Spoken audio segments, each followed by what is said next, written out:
Bom dia a todos, em especial os eminentes pares, desembargador Zé Luiz, desembargador Vicente, doutora Lígia, Bom dia, Excelência. procuradora, doutor Fábio, doutor Daniel, os senhores servidores, outros advogados.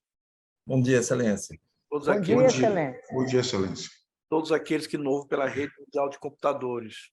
Declaro aberta a 14ª sessão ordinária da 2ª Câmara Criminal, submetendo inicialmente a ata da sessão anterior, os eminentes pares.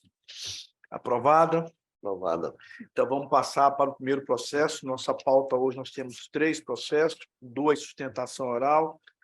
O primeiro processo que eu anuncio é o HC 0814-92-2023 de Imperatriz, paciente Adonias Saada Souza Costa, advogado Wildervandes de Souza Araújo, OAB Maranhão 22.216, impetados de direito da 2ª Vara Criminal da Comarca de Imperatriz, da relatoria do eminente desembargador Zé Luiz Oliveira de Almeida. O advogado já se encontra? Não? O advogado não se encontra, então nós vamos passar para o próximo, né? Se ele entrar até o final da sessão, senão vai para a virtual. Então, anuncio o segundo processo da minha relatoria, é o HC 082-5504-53-2022, paciente João Carmo Costa Filho e Leonilson Souza da Silva, impetrante Daniel Júnior Bispo dos Santos, OAB Tocantins 7.528 e outro, impetado juiz da 4ª Vara da Comarca de Caxias. Balsas. De Balsas, melhor dizendo, Balsas, da minha relatoria. Eu passo imediatamente a palavra ao doutor advogado, pelo prazo regimental para fazer a sustentação oral, devendo, no início, declinar nome e OAB para fim de registro. Bom dia a todos. Meu nome é Daniel Júnior Bispo dos Santos, OAB-TO 7528. Inicialmente, eu cumprimento a todos os integrantes da 2ª Câmara Criminal do Tribunal de Justiça do Estado do Maranhão. Cumprimento especificamente ao presidente.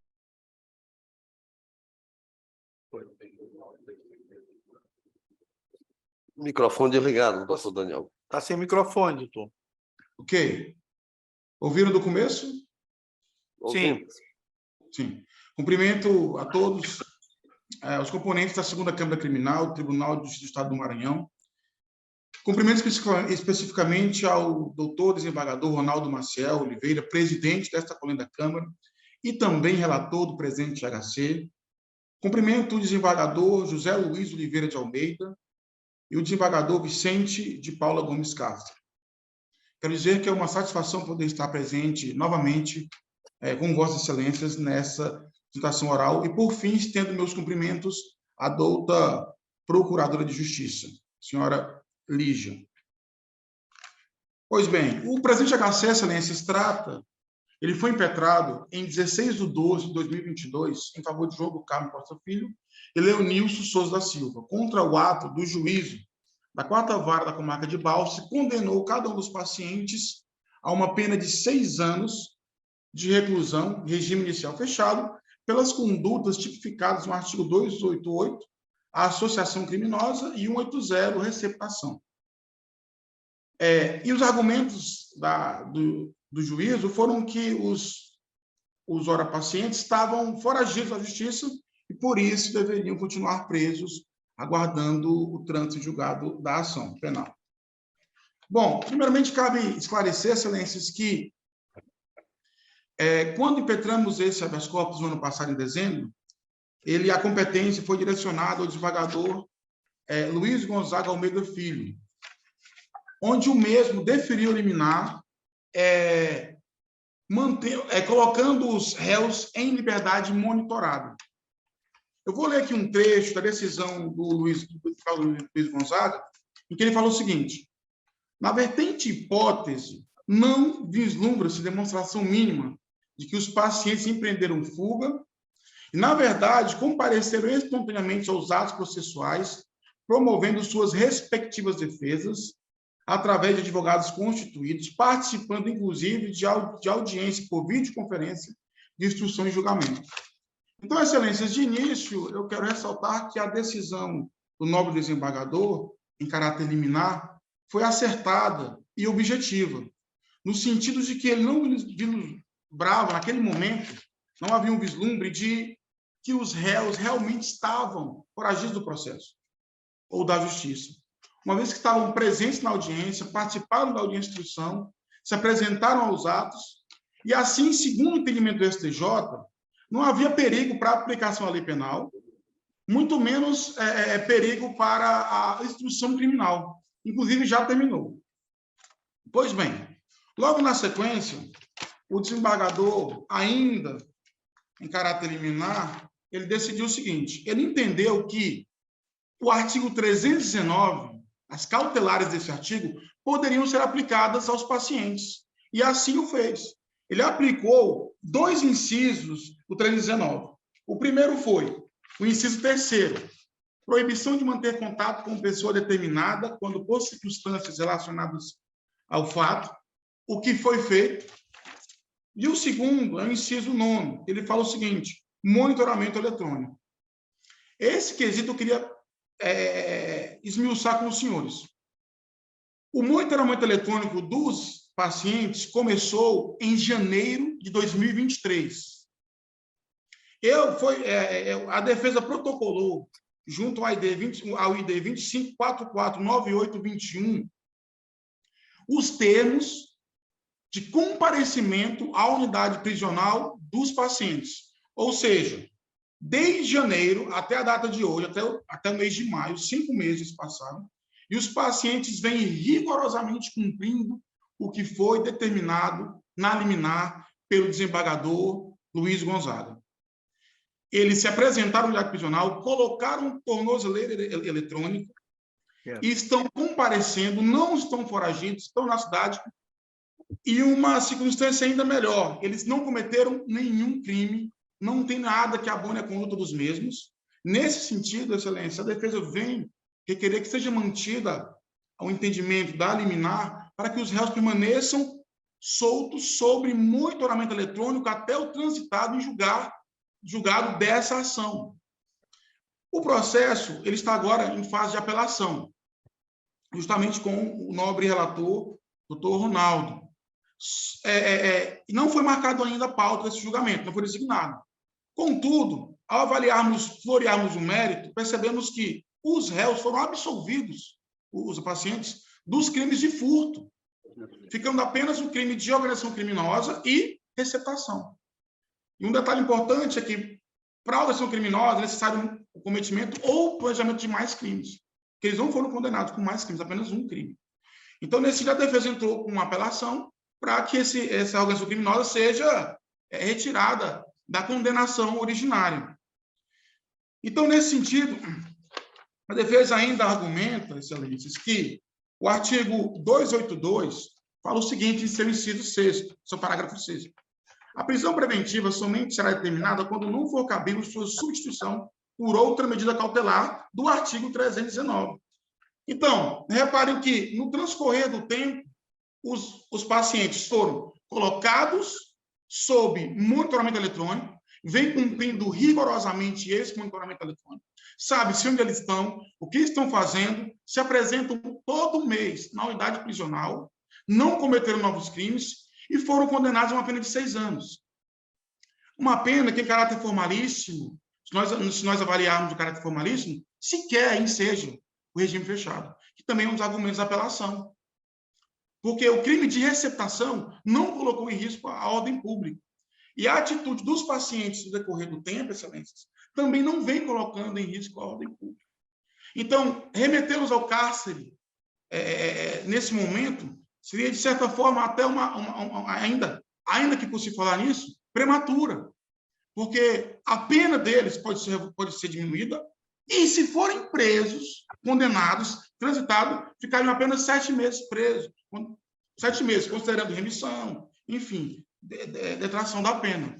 Então, a defesa vem rogar a vossas excelências que, pelo histórico, por tudo que os pacientes vêm vivenciando nos últimos 5 meses, pela não conduta criminosa, por não abalar a ordem pública, por continuarem cumprindo rigorosamente o que foi imposto pelo nobre desembargador em sua liminar. A defesa roga e pede a Vossas Excelências que mantenham os pacientes em liberdade monitorada até o transitar em julgado dessa ação, até a sentença condenatória final. É o que requer a defesa. Muito obrigado a Vossas Excelências. Espero que tenha conseguido explanar de forma objetiva o que vim aqui hoje explanar. Muito obrigado. Agradeço, Vossa Excelência. Pergunta a doutora Lígia, procuradora, se o Ministério Público mantém um parecer pela denegação da ordem. Excelência, eu vou manter o parecer, mas eu gostaria de acrescentar alguns... Fique à vontade. Eu estou mantendo integralmente o parecer da doutora Maria de Fátima Rodrigues Travassos. E gostaria de ressaltar que, diferentemente do que foi afirmado pelo doutor advogado, há nos autos apenas um termo de compromisso para comparecimento de um dos pacientes, o senhor João Carlos Costa Filho, datado de 7 de março de 2023, para a colocação da tornozeleira eletrônica, assinada por um servidor da Secretaria de Administração Penitenciária.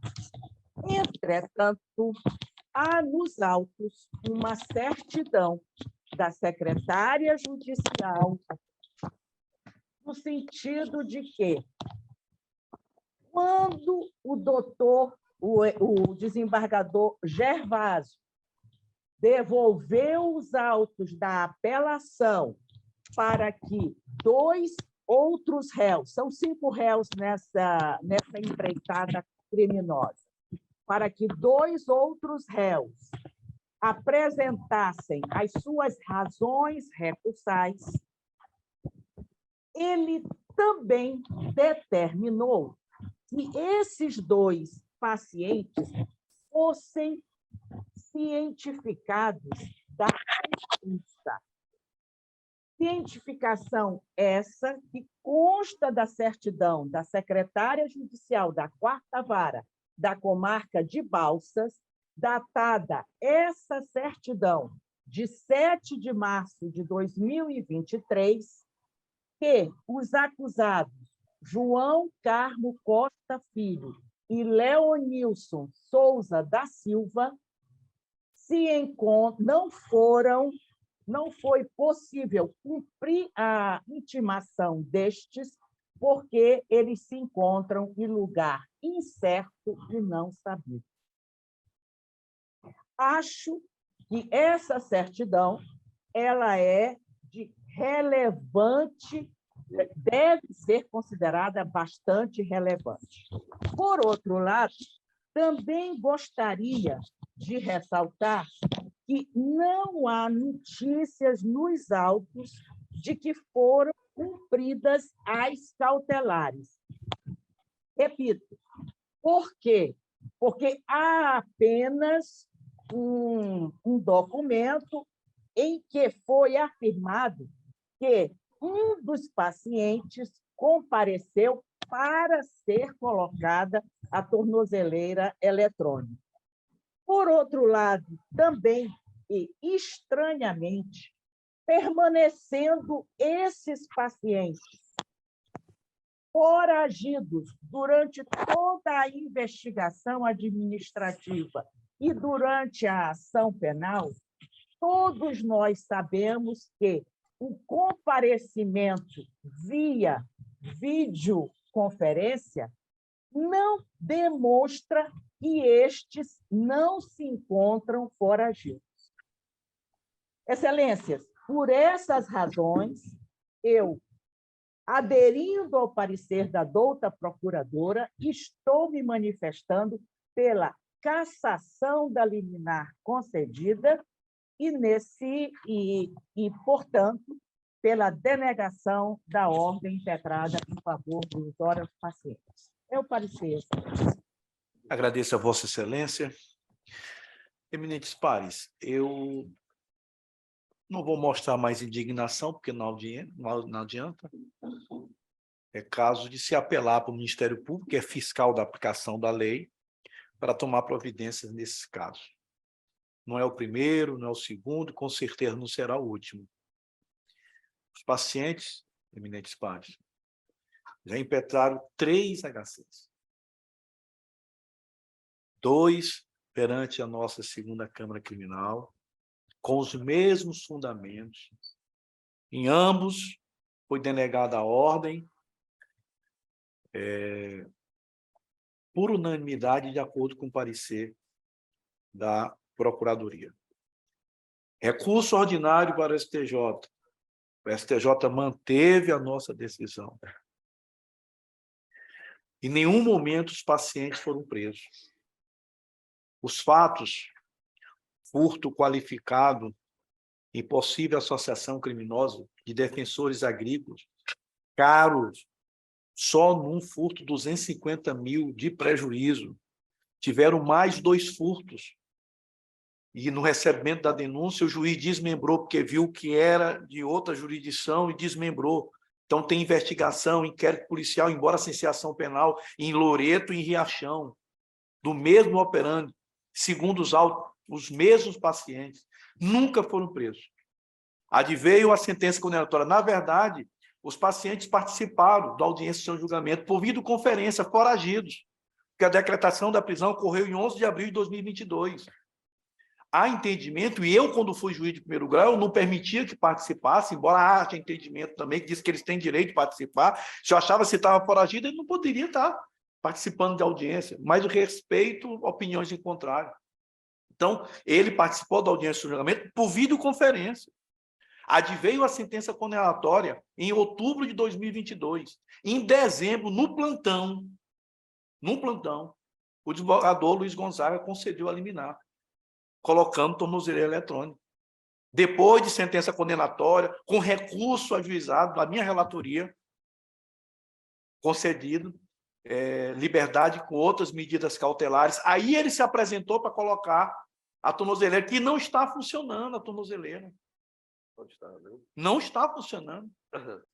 Então, senhor presidente, meu voto está à disposição dos senhores, eu só faço um apelo ao Ministério Público que tome providência, porque nós somos inertes, nós temos que ser provocados, para que fato dessa natureza não volte a acontecer. Eu estou encaminhando o voto no sentido de caçar, eliminar, restabelecendo a prisão determinada pelo juiz de primeiro grau. Como eu voto, senhor presidente? Como voto esmagador, dos senhores Mares, como voto esmagador Vicente? Estou com Vossa Excelência. Eu fico assim também constrangidíssimo com essa situação, porque, olha, claramente não se trata de matéria de plantão. Claramente não se trata de matéria de plantão. Eu não consigo acreditar que o magistrado não soubesse disso. Quer dizer, isso vem em detrimento de tudo que a gente tenta construir. É muito difícil isso. Eu fico triste, contristado mesmo com essa situação. Eu tive agora um caso que eu mandei para os colegas, e o que é grave é que há uma rede de cumplicidade na qual, e aqui estou falando agora apenas genericamente, não estou acusando ninguém especificamente, que eu não sou irresponsável, mas nós sabemos, há uma rede na qual estão inseridos advogados, magistrados, agentes públicos de toda ordem, falando no geral, estou particularizando. Agora eu vou particularizar. Eu tive um caso em que o advogado ingressou com 12 habeas corpus, sem documentação, sem nada, para ver para quem caía. Ele só se deu por satisfeito, ele entrava com o primeiro, caiu para Vicente, não tenho segurança com Vicente, desisto. Eu entro com o segundo, caiu para Ronaldo. Ronaldo não é de confiança, né? De confiança você sabe o que significa, né? Ronaldo não é de confiança, desisto. Caiu para o desembargador Zé Luiz, não é de confiança, desisto. 12 desembargador Vicente, desembargador Ronaldo. Até finalmente cair onde ele queria. Isso é um assinte. Eu mandei encaminhar para todos os colegas, mandei encaminhar para acho que foi para a corregedoria também, que não vai adiantar, porque no caso é de conta de desembargador. E para a ordem. Então, é uma situação inaceitável. Inaceitável. E o pior de tudo é que os mesmos advogados que criticam o magistrado que participa dessa farsa é o que também participa ativamente. Agora, que credibilidade tem um magistrado que se sujeita a isso? Repito mais uma vez, não estou apontando o dedo para ninguém, porque eu não sou leviano, mas a gente sabe o que acontece. Pois é. Esse é um caso típico de algo muito estranho, porque não era matéria de plantão. E aí, como é que ficamos? Eu acho que o tribunal precisava encontrar uma solução para essas questões. Esses casos deveriam o Ministério Público imediatamente encaminhar o CNJ para apurar por que se decide matéria fora do plantão, no plantão não sendo matéria de plantão, com essa clareza solar. Realmente. É uma tristeza. Eu vou acompanhar Vossa Excelência, vou deixar registrada a minha indignidade, minha indignação em relação a essa questão e outras tantas que permeiam essas atividades que só deslustram todos nós, porque todos nós somos levados de roldão. E aí a descrença é total nas instituições, por essas e por outras. É isso, presidente. Agradeço, Vossa Excelência, proclamando o resultado. A segunda Câmara Criminal, por unanimidade, nos termos do voto do desembargador relator, cassou a liminar, restabelecendo a prisão, de acordo com o parecer da Procuradoria-Geral de Justiça. Agradeço ao doutor Daniel. Vamos passar para o terceiro processo da pauta, Obrigado, Excelência. que é o... que seria o segundo, né? Seria o segundo, é o agravo regimental. Então, é o agravo regimental no HC número 080-29-10-11-2023, agravante Edson Ferreira de Jesus, advogado Fábio Marcelo Maritan Abondanza, OAB Maranhão 7.630, agravado do Ministério Público do Estado do Maranhão. Nesse não tem sustentação oral, não é isso? Doutor Fábio, Agravo regimental? Agravo regimental não tem sustentação Não tem sustentação oral? O STJ aprovou que agravo regimental depois da lei. Mas no nosso não tem. Mas eu vou ouvir os eminentes pares. Se quiserem ouvi-lo. Olha, nós nunca decidimos que tivesse. Se nós abrimos o precedente, vamos ter que aceitar todos. É contra o regimento interno. Eu acho que nenhuma Câmara trabalha com sustentação oral. Eu não vi agravo também, regimental. não. Agravo regimental. Eu não vi. Agravo regimental. Então, vamos lá.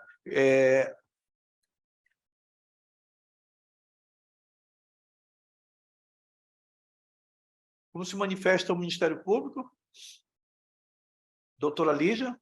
Excelência, eu mantenho integralmente o parecer da doutora Regina Lúcia de Almeida Rocha. Efetivamente, não há nenhuma razão para ser dado provimento a esse agravo regimental. Meu parecer. Agradeço, Vossa Excelência. Com a palavra, o eminente desembargador relator. Pois é, senhor presidente. O agravante se insurge contra uma decisão de minha lavra, pela qual eu indeferi liminarmente o habeas corpus. Por quê? Porque o paciente já cumpre pena privativa de liberdade e no habeas corpus ele busca uma reavaliação dessa pena, que seja reajustada. Então, eu digo aqui no meu voto que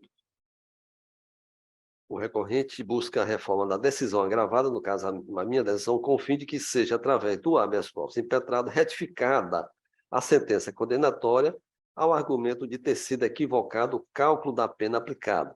Nesse sentido, pugna pelo reajuste da pena imposta ao paciente, decorrente do concurso material, para o quantum de 8 anos, 7 meses e 15 dias de reclusão. A condenação dele foi de 15 anos e 8 meses e 20 dias de reclusão, e ele busca essa redução através da via do habeas corpus para 8 anos, 7 meses e 15 dias de reclusão. Então, eu entendendo que é inadequada a via processual utilizada pelo agravante para retificação de pena privativa de liberdade é que eu indeferi liminarmente o habeas corpus, extinguindo, então, o processo. Tenho jurisprudência já nesse sentido, inclusive do STJ. Em a terceira sessão do Superior Tribunal de Justiça, segue o entendimento firmado pela primeira turma, firmou orientação no sentido de não admitir a impetração de habeas corpus em substituição ao recurso adequado, situação que implica o não conhecimento da impetração, salvados os casos excepcionais em que configurada flagrante ilegalidade apta a gerar constrangimento ilegal, seja possível a concessão da ordem. Por esses fundamentos, senhor presidente, mais José Luiz, é que eu estou negando provimento ao agravo nos termos do parecer emitido pelo Ministério Público. É como voto. Agradeço, Vossa Excelência. Como voto, eminente desembargador Zé Luiz. De acordo. Também de acordo. Proclamo o resultado. A segunda Câmara Criminal, por unanimidade, nos termos do voto do desembargador relator, negou provimento ao recurso, nos termos do parecer da Procuradoria-Geral de Justiça. Eu agradeço ao doutor Fábio. Bom dia, Excelências, bom trabalho. Vamos voltar para o primeiro, né, que é o desembargador Zé Luiz, o advogado entrou. Doutor desembargador Zé Luiz, o advogado não entrou. Só se vocês quiserem julgar, a faculdade é sua. Não vou julgar Não? por uma razão simples. Eu mandei fazer uns ajustes, eu ia julgar se os senhores tivessem todas as informações. Então, esse processo vai para virtual. É. Viu? Estamos todos, terminamos nossa pauta, tratamos. Então, bom dia a todos, a doutora Lígia, senhores advogados, senhores servidores, eminentes pares. Tenham todos um excelente final de semana.